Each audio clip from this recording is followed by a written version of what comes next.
श्री राधे राधे। आज सभी को मेरा प्रणाम। और चलिए आज हम भागवत का अपना स्तुति पाठ करते हैं। मैं वैसे तो रोज प्रतिदिन एक पढ़ने का प्रयास करती हूँ और पढ़ते पढ़ते मैं यहाँ तक पहुँची हूँ। तो सबसे पहले हमें अपने हाथों में चावल ले लेना है, या तुलसी ले सकते हैं या फूल ले सकते हैं। उसके बाद जो है आप जहाँ से शुरू कर सकते हैं उस सबसे शुरुआत से ले चलते हैं। तो मैंने अपने श्री गणेश जी का चिन्ह बनाया हुआ है, तो आप भी बनाइएगा। फिर आप यहाँ से निवेदन के साथ आप स्टार्ट कर सकते हैं। जितना पढ़ सकते हैं उतना पढ़ सकते हैं, और उसके बाद जो है अगले दिन प्राय स्टार्ट कर सकते हैं। तो दोस्तों मैं यहाँ तक आ चुकी हूँ, 56वां अध्याय तक आ चुकी हूँ। तो आज मैं ये 56वां अध्याय है मेरा, और जो पेज नंबर 676 पे, यानी 676 पे। मुझे ज़्यादा हिंदी नहीं आती, मतलब सबको प्रॉब्लम होती है, समझ जाइएगा। तो ठीक है दोस्तों, हमें भागवत का अपने घर में प्राय प्रतिदिन अवश्य पाठ करना चाहिए। इससे जो भी है सभी हमारे जीवन पर बहुत अच्छा प्रभाव पड़ता है। तो अगर आपको आगे से प्रतिदिन का पाठ चाहिए तो मुझे कमेंट में ज़रूर बताइएगा। ये मेरा पहला वीडियो है भागवत का, जो मैं आप सबके साथ शेयर करती हूँ। आइए शुरू करते हैं। 56वां अध्याय, समय तंक मणि जामवंती और सत्यभामा की कथा। बोलो जय श्री हरि। ओम नमो भगवते वासुदेवाय नमः। श्री सुखदेव जी ने कहा, परीक्षित, सत्राजित नाम का व्यक्ति यदुवंश में सूर्य देव का परम भक्त था। सूर्य देव ने प्रसन्न होकर उसे एक बार समय तंक मणि दी थी। सत्राजी उस मणि को अपने गले में पहने रहता था। इससे वह सदा सूर्य की भांति चमकता रहता था। सत्राजीत जब तपस्या करके द्वारका में आया तो उसके तेज को देखकर लोग उसे पहचान नहीं सके। उसे ही लोगों ने सूर्य देव समझ लिया, और इस बात की सूचना उन्होंने भगवान श्री कृष्ण को दे दी। उस समय भगवान रुक्मणी के साथ चौसर खेल रहे थे। उन्होंने वहां जाकर उनसे कहा, हे कमल नयन दामोदर, यदुवंशियों शिरोमणि गोविंद, हम आपको नमन करते हैं। आपसे भेंट करने की इच्छा से अपनी प्रचंड रश्मियों से आंखें चुंधियाते हुए स्वयं सूर्यदेव पधार रहे हैं। परीक्षित, उन लोगों की बात सुनकर कमल नयन जगदीश्वर मुस्कुराने लगे। उन्होंने कहा, बंधुओं, ये सूर्य देव नहीं है, ये सत्राजित है। सूर्य देव की समय तंक मणि के कारण ही वह ये चमक रहे हैं। राजन, यह सत्राजित वहां नहीं आया, यह अपने घर में चला गया है। उसके आगमन के उपलक्ष्य में उसके घर पर मंगल उत्सव मनाया जा रहा है। सत्राजित ने उस मणि को ब्राह्मण द्वारा पूजित कराकर देव मंदिर में स्थापित कर दिया। वह मणि प्रतिदिन 8 भार 4 विरह धान की 1 गुंजा, 5 गुंजा का 1 पट, 8 पण का 1 धरण, 8 धरण की कर्ष, 4 कर्ष का 1 फल, 100 फल की 1 तुला और 20 तुला का 1 भार कहलाता है। सोना यदि सुना दिया करती थी, और जिस घर में पूजित होकर वह रहती थी, वह दुर्भिक्ष, महामारी, ग्रह पीड़ा, सप्रभय, मानसिक शारीरिक किसी प्रकार की भी कष्ट नहीं होता था, तथा मायावी शक्तियों का उपद्रव भी नहीं होता था। एक बार की बात है कि भगवान श्री कृष्ण ने सत्राजित से कहा, सत्राजित, तुम अपनी वह मणि महाराज उग्रसेन को दे दो। परंतु सत्राजित बड़ा लालची था। उसने अपनी बात पर ध्यान नहीं देते हुए दिया, और वह मणि महाराज को नहीं दी। एक दिन सत्राजित के भाई प्रजेनजित ने कौतूहलवश वह मणि अपने गले में डाल ली, और फिर वह घोड़े पर सवार होकर वन में शिकार खेलने के लिए चला गया। वहां वन में एक सिंह ने प्रसेनजित घोड़े को सहित मार डाला और उस मणि को छीन लिया। वह उस मणि को मुंह में दबाए अपना गुफा में प्रवेश कर ही रहा था कि उस मणि के हृदयाक्ष जाम्बवत ने उस सिंह को मार डाला। उसने वह मणि अपनी गुफा में ले जाकर अपने बच्चों को खेलने के लिए दे दी।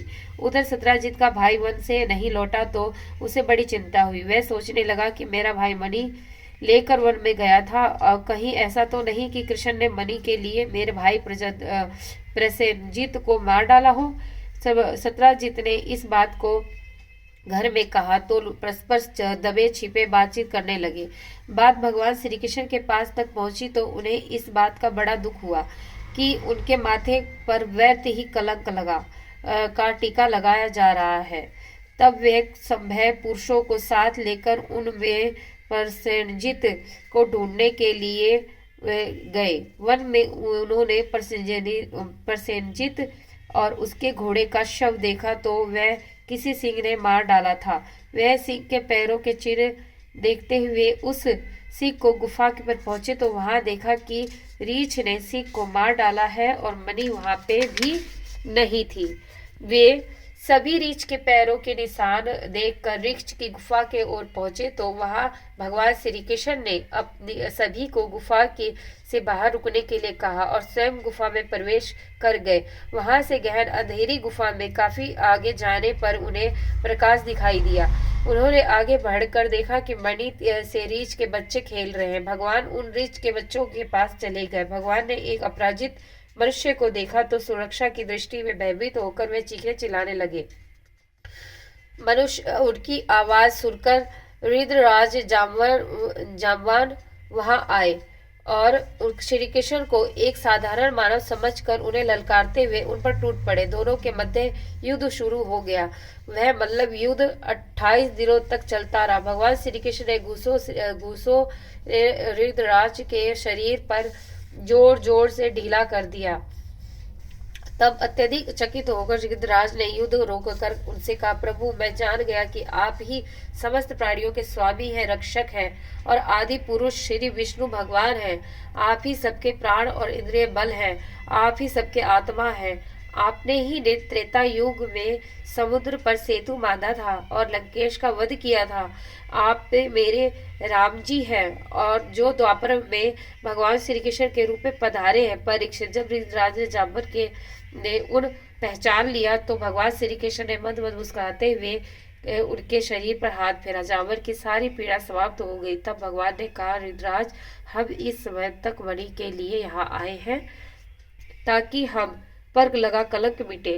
रुद्रराज जाम्बवत ने भगवान श्री कृष्ण की स्तुति और पूजा की और उसके उपरांत उसने अपने पुत्री जाम्बवती और वह मणि भगवान श्री कृष्ण के चरणों में अर्पित कर दी। भगवान ने उसे सहर्ष स्वीकार कर लिया। जब वे गुफा से बाहर आए तो वे लोग उन्हें वहां नहीं मिले जिन्हें वे वहां छोड़कर उस अंधेरी गुफा में घुसे थे। उन्होंने 12 दिनों तक उनकी प्रतीक्षा की थी, किंतु जब वे नहीं आए तो प्रसेनजीत का शव लेकर द्वारका लौट गए। वहां जब रुक्मणी देवकी, वासुदेव, बलराम जी, अक्रूर जी महाराज, उग्रसेन जी और सगे संबंधियों ने श्री कृष्ण के विषय में सुना तो उन्हें बड़ा दुख हुआ। उन्होंने सत्राजित को खूब बुरा भला कहा। फिर उन्होंने माँ दुर्गा की उपासना की। माँ दुर्गा ने प्रसन्न होकर उन्हें आशीर्वाद दिया, भगवान श्री कृष्ण चराचर जगत के एकमात्र स्वामी हैं, उन्हें कौन क्षति पहुंचा सकता है, वे शीघ्र आएंगे। माँ दुर्गा की आशीर्वाद पाकर सभी को सांत्वना प्राप्त हुई। 29वें दिन भगवान श्री कृष्ण गले में संतमग्नि डाले अपनी नववधू जाम्बवती के साथ वहां उपस्थित हो गए। पुनः वे अपने बीच पाकर सारे द्वारकावासी और परिजन बहुत प्रसन्न हुए। इसके बाद भगवान श्री कृष्ण ने सत्राजित को महाराज उग्रसेन की राजसभा में बुलाया और उसे मणि प्राप्त होने की सारी कथा सुनाई। तदंतर उन्होंने वह मणि सत्राजित को सौंप दी। सत्राजित अत्यंत लज्जित हो रहा था। उसने वह मणि ले ली और सिर नीचा करके राजसभा में से चला गया। वह घर पहुंचकर सत्राजित गहरी सोच में डूब गया। उसे बड़ा आत्म पश्चाताप होने लगा कि उसने व्यर्थ ही भगवान श्री कृष्ण को रुष्ट कर दिया।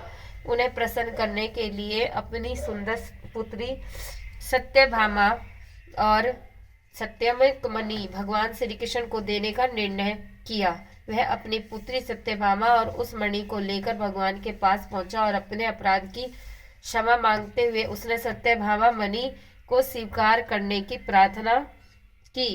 राजन, भगवान श्री कृष्ण ने सत्यभामा का पाणी ग्रहण करना तो स्वीकार नहीं किया, किंतु सत्यम तक मणि को नहीं लिया। उन्होंने सत्यजित से कहा, सत्यजित जी, आप सूर्य के परम भक्त हैं, ये मणि आपके पास ही रहेगी। आप यदि देना चाहें तो इसे प्राप्त स्वर्ण राजकोष में जमा करा दे। सत्यभामा से विधि पूर्वक मैं अवश्य विवाह करूंगा। उसके उपरांत भगवान ने सत्यभामा और जामवंती के साथ विविध विवाह किया। ओम भगवते वासुदेवाय नमः। तो प्रिय मेरे व्यूवर्स, अब अगला जो है हम सातवां जो है अगले दिन करेंगे। तो इसी के साथ बोलिए हरे कृष्णा हरे रामा, श्री राधे।